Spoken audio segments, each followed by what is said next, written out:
Order in the Security! court. Remove this blind beggar before she ruins the entire auction. Those words cut through the grand hall like a knife. The woman's white cane trembled in her grip as 300 wealthy guests turned to stare at her standing in the doorway of Manhattan's most expensive auction house. She wasn't a beggar. She was Emma Wilson, and she had every right to be there. But nobody knew that yet. Before we dive in, drop your city in the comments. We'd love to know where you're watching from. And don't forget to like and subscribe so you never miss another powerful story like this. Now, let's continue. 6 hours earlier, Emma had woken up alone in a massive penthouse apartment on Fifth Avenue. Her husband had already left for work. Again. The bed next to her was cold, like it had been empty for hours. She reached for her phone and felt the braille display tell her he'd sent a text at 5 a.m. Important meeting. Don't wait up tonight. That made it the 4th night this week. Emma sat up slowly. Her husband, Marcus Chen, was the CEO of Chen Industries, worth over $2 billion. Everyone in New York knew his name. But lately, Emma felt like she was married to a ghost. The man who used to read poetry to her on Sunday mornings seemed to have disappeared. Emma had lost her sight in a car accident when she was 19. That was 8 years ago. Most people treated her differently after that. They spoke louder, like she was deaf. They grabbed her arm without asking, like she was helpless. They assumed she couldn't do anything on her own. But not Marcus. When they met at a charity event 3 years ago, he talked to her like she was just Emma. Not the blind girl, just Emma. That's why she fell in love with him. But now she wasn't so sure he even remembered she existed. Emma got dressed and made breakfast. Toast with jam, coffee with 2 sugars. She knew her apartment so well she could walk through it in complete darkness, which, for her, every day was darkness anyway. Her phone buzzed. A reminder. The charity auction was tonight at 7. Marcus had promised weeks ago he would go with her. The auction was raising money for the Foundation for the Blind, a cause close to Emma's heart. She'd been planning to donate a large amount of money anonymously. She called Marcus. The phone rang 4 times before going to voicemail. "Hi, this is Marcus Chen. Leave a message." "Hey, it's me. Just reminding you about the auction tonight. You promised you'd come. Please don't forget, it means a lot to me." She hung up and felt a knot form in her stomach. By 6:30 that evening, Marcus still hadn't called back. Emma stood in her bedroom, wearing an elegant navy dress. Her housekeeper Rosie had helped her pick it out. "You look beautiful, Mrs. Wilson," Rosie said softly. "Is Marcus home yet?" There was a pause. "No, ma'am, he's not." Emma's heart sank. "Call the driver. Tell him to bring the car around. If Marcus won't come with me, I'll go alone." 20 minutes later, Emma arrived at the Grand Sterling Auction House. The building was famous. Over 100 years old, with marble floors and crystal chandeliers. Emma had been there once before, years ago when she could still see. She remembered how beautiful it was. Now, standing outside, she could hear the sounds of wealthy people laughing and champagne glasses clicking together. She took a deep breath and walked toward the entrance, her white cane tapping against the marble steps. A security guard stepped in front of her. "Excuse me, miss, can I see your invitation?" Emma reached into her purse and pulled out the embossed card. She held it out. The guard took it and was silent for a moment. "This invitation is from Marcus Chen and guest." "That's right, I'm his wife." The guard laughed. Actually laughed. "Sure you are, and I'm the president. Nice try, lady. We get people like you all the time trying to sneak into these events." Emma's face flushed with heat. "I'm not lying. My name is Emma Wilson. I kept my last name when we got married. If you just call inside and ask for—" "Look, I don't have time for this. Move along before I have to call the police." Emma's hands shook. "Please, I have every right to be here. Just call someone inside. They can confirm—" "Lady, you're blocking the entrance. Other guests need to get through." Emma heard footsteps behind her, more people arriving. She could feel their eyes on her, judging her. She stepped aside, humiliated, and stood near the wall. She wasn't going to leave. She pulled out her phone and called Marcus again. Voicemail. She called his assistant. Voicemail. She called his office line. Nothing. Where was he? Emma made a decision. She walked around to the side of the building. There had to be another entrance. She felt along the wall with her cane until she found a door. It was unlocked. Service entrance, probably. She slipped inside.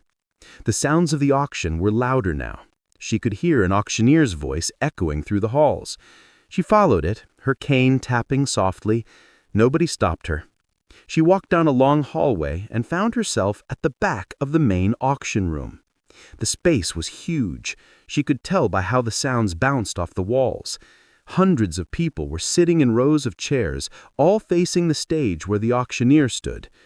Emma quietly found an empty seat near the back and sat down.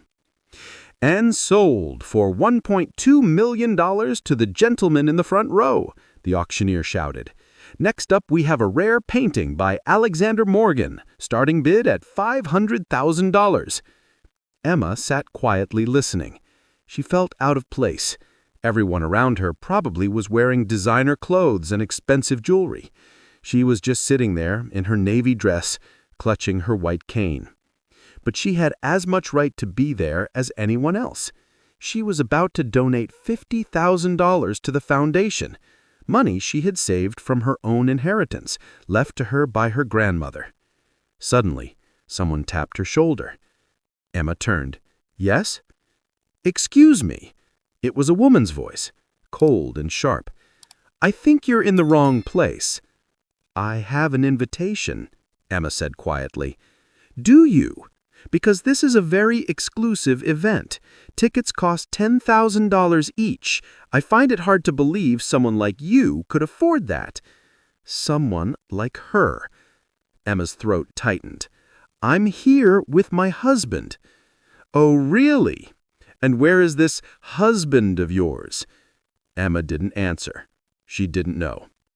The woman made a loud, scoffing sound. "Security!" she called out. Her voice was loud enough that people in nearby seats turned to look at her. "Security! There's a problem here!" Emma's heart started racing. "Please, I'm not causing any trouble. I'm just sitting here." Two security guards appeared, the same one from outside and another larger man. "This woman snuck in. She doesn't belong here." "Ma'am, you need to come with us," one guard said, grabbing Emma's arm roughly. Emma pulled back. "Don't touch me! I have every right to be here." Now, more people were looking. Emma could feel dozens of eyes on her. The auction had stopped. The room had gone quiet. "Who let this woman in?" another voice shouted. A man this time. "This is supposed to be a high-class event." Emma stood up, her cane shaking in her hand. "My name is Emma Wilson. My husband is Marcus Chen, CEO of Chen Industries. If you would just let me explain—" Someone laughed, actually laughed out loud. "Marcus Chen? The billionaire?" It was the cold woman again. "Honey, Marcus Chen would never marry someone like you. Everyone knows he's engaged to Victoria Sterling." Emma's blood ran cold. "What?" "Victoria Sterling, the daughter of the man who owns this auction house. They've been together for 2 years. It was in all the newspapers. Their engagement party was last month." The room started spinning. Emma's legs felt weak. "That's impossible," she whispered. "Security, remove this blind beggar before she ruins the entire auction." The guards grabbed Emma by both arms. She tried to pull away, but they were too strong. They started dragging her toward the exit. Her cane fell from her hand and clattered to the floor. "Please," Emma's voice cracked, "just call Marcus Chen. Please, he'll tell you who I am." "Enough," a new voice boomed across the room. Everyone froze. Heavy footsteps echoed through the silent auction hall. Emma couldn't see who was coming, but she could feel the energy in the room shift. People started whispering. "Oh my God, that's him! It's Marcus Chen! What's he doing here?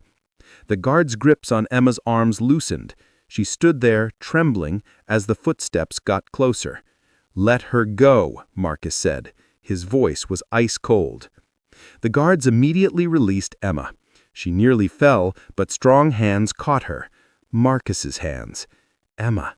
His voice was different now, soft, worried. She wanted to slap him. She wanted to scream at him. But all she could do was stand there, shaking. "Someone want to explain to me," Marcus said loudly. His voice carried across the entire room. "Why was my wife just assaulted by security?" The room exploded with whispers. "His wife? That's his wife?" "But I thought, there must be some mistake, Mr. Chen," the cold woman stammered. "This woman said she was your wife, but we all know you're engaged to Victoria Sterling. It was in the news. We saw the photos." Marcus turned toward the woman. Emma couldn't see his face, but she could hear the anger in his voice. "Those photos were fake, staged by Victoria and her father to try to force a business merger. I've been working with lawyers for the past 2 months to fight it. Every single newspaper that published that story has been served with a lawsuit." Dead silence. "Emma Wilson is my wife," Marcus continued. "We've been married for 3 years, and anyone who disrespected her tonight just made the biggest mistake of their life." Emma heard someone gasp, then another person, then the whole room seemed to be buzzing with shock. Marcus bent down and picked up Emma's cane. He placed it gently in her hand. "I'm so sorry," he whispered. "I'm so sorry I wasn't here. I should have been with you." Emma's eyes filled with tears, though she couldn't cry real tears anymore. Not since the accident damaged her tear ducts, but the emotion was there, burning in her chest. "You've been gone every night this week. I thought maybe you didn't love me anymore." Marcus pulled her into a hug. "I was meeting with lawyers, fighting to clear my name, to clear our name. I should have told you. I'm sorry." Behind them, someone cleared their throat. "Mr. Chen, I am deeply, deeply sorry for this misunderstanding." It was an older man's voice, nervous. "I'm Robert Sterling, owner of this auction house. If there's anything I can do, you can fire every security guard who laid hands on my wife, and you can explain to me why your daughter has been spreading lies about being engaged to me." I don't know what to say, sir. Victoria told me you two were together. She showed me photos. I had no idea." "Where is she?" Marcus demanded. "I'm right here." A woman's voice, young, angry.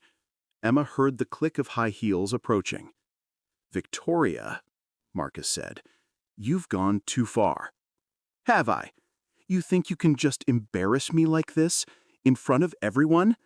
I've spent 2 years trying to get you to notice me. 2 years. And you married her?" The disgust in her voice was clear. "A blind nobody?" Emma felt Marcus tense beside her. "Emma is worth 10 of you. She has more kindness in her little finger than you have in your whole body. And you just showed everyone here exactly what kind of person you really are." More whispers filled the room. Victoria made a strangled sound of rage. "This isn't over." "Yes, it is," Marcus said. "The lawsuit against your father's company goes public tomorrow. Every fake story, every forged photo, every lie you told to try to force this merger, it's all coming out. You're done." Victoria's heels clicking away rapidly. A door slammed. Marcus turned back to the crowd. "For anyone here who participated in humiliating my wife tonight, consider this your warning. I know who you are, and I have a very long memory." The room was so quiet you could hear a pin drop. "Now," Marcus said, his voice softening, "my wife came here tonight to make a donation to the Foundation for the Blind. Emma, do you still want to do that?" Emma nodded slowly. Her hands had stopped shaking. "How much were you planning to donate?" 50,000, Emma said quietly. Marcus pulled out his phone. Make it 5 million, from both of us." Gasps echoed through the room. The auctioneer, who had been standing frozen on stage, suddenly found his voice. That's incredibly generous, Mr. and Mrs. Chen. The foundation thanks you from the bottom of their hearts." Applause started, slow at first, then building. Emma stood there, overwhelmed, as hundreds of people clapped. But she didn't feel victorious. She felt tired and hurt and confused. Marcus took her hand. "Let's go home." They walked out of the auction house together. Emma could feel every eye following them. When they reached the car, Marcus opened the door for her. As they drove away, Emma finally spoke. "Why didn't you tell me what was happening? About the fake engagement? The lawsuits?" Marcus was quiet for a long moment. "I didn't want you to worry. I thought I could handle it on my own, but I was wrong. I should have told you. I should have been with you tonight. I broke my promise, and you got hurt because of it." Emma turned toward him. I thought maybe you didn't love me anymore." "Emma," Marcus's voice cracked, "I love you more than anything in this world. You're the strongest, smartest, most amazing person I've ever met. I'm sorry I made you doubt that." Emma felt something warm on her cheeks. Tears. Real tears. For the first time since the accident, she was crying. "I didn't think I could cry anymore," she whispered. Marcus pulled the car over. He reached out and gently wiped her tears away. "When you lost your sight, you didn't lose anything that made you who you are," he said softly. "You're still the woman I fell in love with, the woman who volunteers at the youth center every Saturday, the woman who memorized entire books of poetry, the woman who makes me laugh, even on my worst days." Victoria was right about one thing. You are a nobody to people like her, but that's because you're real, you're genuine. You don't care about money or status or impressing people, and that's exactly why I love you. Emma reached out and found his face. She touched his cheeks, his jaw, his lips, reminding herself what he felt like. "Don't disappear on me again," she said. "I don't care about lawsuits or business deals, or any of it. I just want my husband back." "I'm here," Marcus said. "I'm not going anywhere." They sat there in the car for a long time, just holding each other. The next morning, the story was everywhere. Every newspaper, every website, every social media platform. Billionaire CEO exposes fake engagement scandal. Wife of Marcus Chen humiliated at charity event. Victoria Sterling caught in elaborate lie. Emma's phone wouldn't stop ringing. News reporters wanted interviews. People who had ignored her for years suddenly wanted to apologize. The cold woman at the auction sent a long email begging for forgiveness. She deleted it without having it read to her. She didn't care about any of that. What mattered was that Marcus was home, really home. He took a week off work. They spent their days walking through Central Park, eating breakfast together, reading books out loud. One afternoon, they were sitting on their balcony when Marcus said, "I talked to the Foundation for the Blind this morning. They want to name their new community center after you." Emma smiled suddenly. Just Emma. Not Emma Chen or Emma Wilson, just Emma. "Just Emma," Marcus agreed. Emma tilted her face toward the sun. She couldn't see it, but she could feel its warmth on her skin. "Do you know what the worst part of that night was?" she asked quietly. "Tell me." "It wasn't the insults. It wasn't being called a beggar. It was the feeling that I didn't matter, that I was invisible, that people saw the blindness, but not the person."